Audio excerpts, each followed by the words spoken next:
Okay.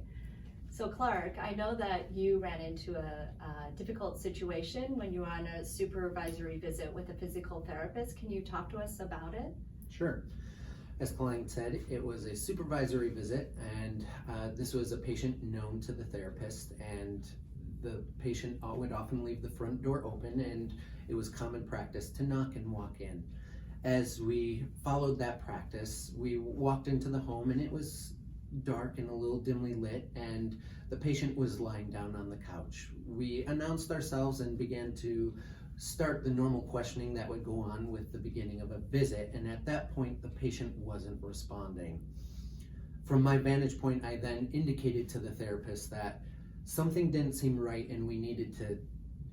be a little more intentional and check on the patient, and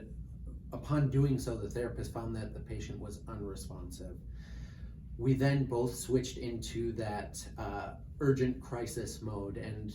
thankfully we were able to work together, and he was able to unlock his computer for me, and I was able to help direct him through some of the steps to take while looking for the code status and POLST information in the chart. Unfortunately, it was difficult to find, and where we would normally find it under the flag section, there was no information. The therapist was able to stop and use some great critical thinking skills and actually looked at the patient's refrigerator, where we were able to find a full POLST form within an envelope magnetized to the front of the refrigerator, where we were able to find that the patient was a DNR status, and that helped direct us how to act accordingly. As we were debriefing outside after the event, we both agreed that having the patient's code status and POLST information much easier to find somewhere like in the direction section, rather than having to scroll and try and find under the patient's flag,